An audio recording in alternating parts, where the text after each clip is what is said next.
दोस्तों, मैं अमित श्रीवास्तव आज फिर हाजिर हूँ आप लोगों के सामने अपनी बातों को लेकर के। आप सबके अनुरोध पर आज मैं आप सबको बताने जा रहा हूँ जो अंतर है direct selling marketing, network marketing और मल्टी लेवल मार्केटिंग। ये तीन बहुत ही महत्वपूर्ण चीज़ें हैं दोस्तों, जो हमारे एंटरप्रेन्योरशिप बनने के रास्ते में आते हैं। और अक्सर हम सब के सब ये गलतियां कर जाते हैं इनको समझने में, इनके बीच अंतर को समझने में। अक्सर जब हम प्रेजेंटेशंस देते हैं या जब हम लोगों को जाते हैं प्रोस्पेक्टिंग करने के लिए, तो इन चीज़ों में हमें ज़रा भी फ़र्क नज़र नहीं आता।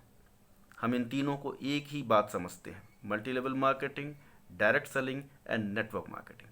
तो दोस्तों, आज मैं आपको इन तीनों में फ़र्क बताऊंगा कि तीनों में क्या अंतर है। उसके पहले मैं आप सबसे अनुरोध करता हूं कि आप सब मेरे इस वीडियो को लाइक करें, शेयर करें, सब्सक्राइब करें, जिससे कि मेरा हौसला बढ़े, मेरा भरोसा बढ़े और मैं बार बार आप लोगों के सामने अपने वीडियोस को लेकर के आने के लिए प्रेरित हो सकूं।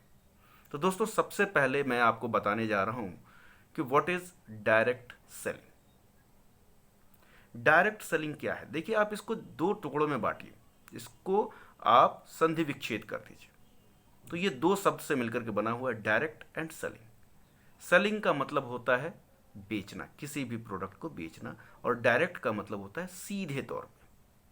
आपने बहुत सारी कंपनीज का नाम सुना होगा, जिसमें Reebok, McDonald, Domino's, burger king, इस तरीके के बहुत सारी कंपनीज हैं जो कि डायरेक्ट सेलिंग मार्केटिंग में काम करती हैं। जी हाँ, ये 100% डायरेक्ट सेलिंग ही है, बट इनका काम करने का तरीका थोड़ा सा अलग है। ये एक फ्रेंचाइजी पैटर्न पे काम करते हैं। फ्रेंचाइजी लेने के लिए आपको इन कंपनीज को मोटी रकम देनी होती है और इनके ब्रांड को आपको यूज़ करना होता है। बदले में ये आपको अधिकृत करते हैं कि आप इनके ब्रांड्स को यूज़ कर सकते हैं और इनके प्रोडक्ट्स को सेल कर सकते हैं। लेकिन इतनी मोटी रकम देने के बावजूद भी आपको ये अधिकार नहीं होता कि आप उसी कंपनी की फ्रेंचाइजी को किसी दूसरे व्यक्ति को ट्रांसफ़र कर सके या दूसरे व्यक्ति को दे सके। इस तरह की डायरेक्ट सेलिंग मार्केटिंग में आपको आने के लिए एक बहुत ही ह्यूज अमाउंट की ज़रूरत होती है, कैपिटल की ज़रूरत होती है, और साथ में आपको स्पेस चाहिए। प्रोडक्ट को बेचने के लिए अच्छे शोरूम्स की ज़रूरत होती है, आपको अपने नीचे एम्प्लॉयज़ रखने की ज़रूरत होती है, आपको एडवर्टीज़मेंट की ज़रूरत होती है। वो बहुत सारी चीज़ें हैं, बहुत सारी फॉर्मेलिटीज़ हैं जो कि आपको फॉलो करना पड़ता है। ये भी एक तरह की डायरेक्ट सेलिंग मार्केटिंग है। दूसरी क्या हो जाती है कि आपको एक ऐसा अपॉर्चुनिटी मिलता है, एक ऐसा मौका मिलता है जहां पर कि कंपनी प्रोडक्ट तो खुद बनाती है, लेकिन वहां पर कोई रिटेलर, होलसेलर या एडवर्टाइजर नहीं होता, कोई सप्लायर नहीं होता। आप ही उसके रिटेलर होते हैं, आप ही उसके डिस्ट्रीब्यूटर होते हैं और आप ही उसके सप्लायर होते हैं। तो इससे होता क्या है, फ़ायदा क्या होता है? फ़ायदा ये होता है कि इन तीनों लोगों को जो भी एडवांटेजेस मिलने चाहिए थे, जो भी पैसे या जो इनकम इन लोगों के बीच में डिस्ट्रीब्यूट किए जाने थे, वो सारे के सारे आपको आ जाते हैं। अब इससे कंपनी को एक फ़ायदा ये है कि वो जो है उसको एक पर्टिकुलर अपने एडवर्टाइजिंग के लिए किसी भी विशेष आप कह लें एक्टर्स को या प्रमोटर्स को हायर करने की ज़रूरत नहीं पड़ती। और डिस्ट्रीब्यूटर्स को फ़ायदा इसमें क्या हो जाता है, चूंकि आप इससे डायरेक्टली जुड़े हैं तो आपको भी सामान सस्ते पे मिल रहा है, और अगर आप उस सामान को या उस प्रोडक्ट को किसी दूसरे के पास लेकर के जाते हैं तो बदले में आपको जो बेनिफिट मिलता है वो एक कमीशन के तौर पे या आपको वो मिलना शुरू हो जाता है। तो ये है डायरेक्ट सेलिंग मार्केटिंग का मेन फंडा, बेसिक फंडा। इसमें क्या होता है, डायरेक्ट सेलिंग का मतलब है क्या? इसमें सिर्फ एक चीज़ को आपको ध्यान रखना है। डायरेक्ट सेलिंग का जो हमारे जो इंडियन डायरेक्ट सेलिंग एसोसिएशन है, इंटरनेशनल डायरेक्ट सेलिंग एसोसिएशन है, इन लोगों ने इसमें एक चीज़ रखा है कि वो कंपनियां किसी भी एक जगह से अपने प्रोडक्ट का बिजनेस नहीं करती। जैसे कि आप दुकान खोल करके या शॉप खोल करके या शोरूम खोल करके आप इस बिजनेस को नहीं कर सकते। इसके लिए आपको प्रेजेंटेशन देना पड़ता है। आप किसी के पास जाएंगे, उन्हें दिखाएंगे, उन्हें समझाएंगे, उन्हें प्रोडक्ट के बारे में बताएंगे, और अगर उन्हें पसंद आया तो वो उस प्रोडक्ट को खरीदते हैं। तो ये होता है दोस्तों डायरेक्ट सेलिंग।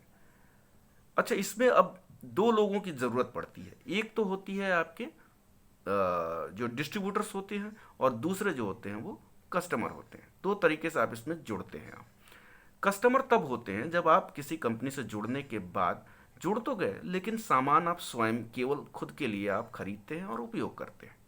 और डिस्ट्रीब्यूटर आप तब बनते हैं जब आप उन्हीं प्रोडक्ट्स का प्रमोशन करते हैं, लोगों को उसके बारे में बताते हैं और लोगों को ये कहते हैं कि आप भी इसका प्रयोग करें। उनको भी आप अपनी तरीके का डिस्ट्रीब्यूटर बना देते हैं। तो ये जो है दोस्तों, ये कहलाता है डायरेक्ट सेलिंग मार्केटिंग। और इसमें दो लोगों की ज़रूरत है, जो कि डिस्ट्रीब्यूटर और कस्टमर। तो आपके ऊपर ये चॉइस है कि आप सिर्फ कस्टमर बनना चाहते हैं या डिस्ट्रीब्यूटर बनना चाहते हैं। इसकी सबसे बड़ी खासियत क्या है कि ये वो लोग भी कर सकते हैं जिनके पास कोई एक व्यावसायिक शिक्षा का कोई अनुभव नहीं है, जिनके पास बहुत बड़ी अमाउंट में आप कह सकते हैं बहुत बड़ा कैपिटल नहीं है इन्वेस्ट करने के लिए। आप बहुत छोटे से अमाउंट के साथ आप एक बड़ी नामी गिरामी कंपनी से जुड़ सकते हैं और अपने बिजनेस को आरंभ करके एक मतलब पैसे कमाने की मशीन आप समझ लें, आप खरीद लेते हैं और उससे आप पैसे बनाना शुरू कर देते हैं। ये होता है दोस्तों डायरेक्ट सेलिंग मार्केटिंग। अब आ जाता है बात कि नेटवर्क मार्केटिंग क्या है। What is network marketing? See, creating more and more distributorship, creating more and more distributors under your team is known as network marketing। मैंने डिस्ट्रीब्यूटर के बारे में आपको पहले ही बताया था कि आप कस्टमर और डिस्ट्रीब्यूटर में आपको फ़र्क समझना होगा। कस्टमर आप स्वयं के यूज़ के लिए, खुद के यूज़ के लिए आप प्रोडक्ट खरीदते हैं। डिस्ट्रीब्यूटर जो प्रोडक्ट आप यूज़ कर रहे हैं उसी को प्रमोट भी कर रहे हैं। तो यहाँ फ़र्क आ गया आपको डिस्ट्रीब्यूटर और प्रमोटर।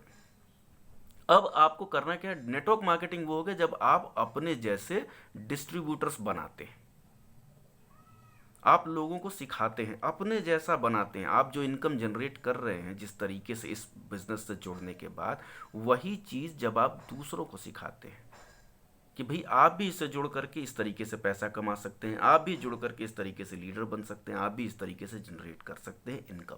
ये चीज़ें जब आप सिखाने लगते हैं और ये काम आप जब करने लगते हैं, तो इस तरीके के बिजनेस को हम कहते हैं नेटवर्क मार्केटिंग। और तीसरी चीज आती है दोस्तों multi level marketing. Multi level marketing is not a good thing. ये एक अच्छी चीज नहीं है।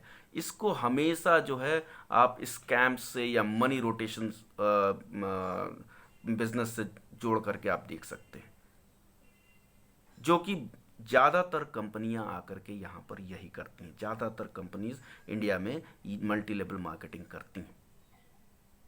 इनका काम होता है लोगों को जोड़ना, और अंत में जब ज़्यादा इनके, क्योंकि इनका खुद का कोई प्रोडक्ट नहीं होता, ये इधर उधर के कहीं से किसी से प्रोडक्ट बनवा करके किसी तरीके से अपना बिजनेस चला लेते हैं। जब इनके पास पैसे इकट्ठे हो जाते हैं, ये स्कैम कर देते हैं, ये वहाँ से छोड़ छाड़ करके भाग जाते हैं। पब्लिक जो है अपने आप को ठगा हुआ महसूस कर लेती है और सिवाय हाथ मलने की इनके पास और कुछ रह नहीं जाता है। तो ये कुछ प्रमुख बातें हैं दोस्तों, जो आपका network marketing, direct selling and multi level marketing में जो फ़र्क है वो ये मेन है। आप जब भी प्रेजेंटेशन देने जाते हैं, आप ये कभी मत कहिए कि मैं मल्टी लेवल मार्केटिंग से जुड़ा हूँ। दोस्तों आप जो है नेटवर्क मार्केटिंग से जुड़े हुए हैं, आप डायरेक्ट सेलिंग मार्केटिंग से जुड़े हुए हैं। कभी भी आप ये मत कहिए कि आप मल्टी लेवल मार्केटिंग करते हैं। ये बहुत ही प्रमुख फ़र्क है नेटवर्क मार्केटिंग और डायरेक्ट सेलिंग मार्केटिंग और मल्टी लेवल मार्केटिंग। दोस्तों आज के लिए सिर्फ इतना ही। उम्मीद है आपको इन तीनों में फ़र्क समझ आया होगा और आप जब प्रेजेंटेशन देने जाएंगे तो अब ये कहना बंद कर देंगे कि आप डायरेक्ट सेलिंग से जुड़े हैं या मल्टी लेवल मार्केटिंग से जुड़े हैं। आज के लिए सिर्फ इतना ही दोस्तों। बहुत बहुत धन्यवाद, बहुत बहुत शुक्रिया आपका। आप सब मेरे वीडियोस को लाइक करें, शेयर करें, सब्सक्राइब करें और मेरा हौसला बढ़ाएं। मैं इसी तरीके से आप सब के लिए वीडियोस बनाता रहूँगा और आप सबके सामने आता रहूँगा। थैंक यू, धन्यवाद, बहुत बहुत धन्यवाद।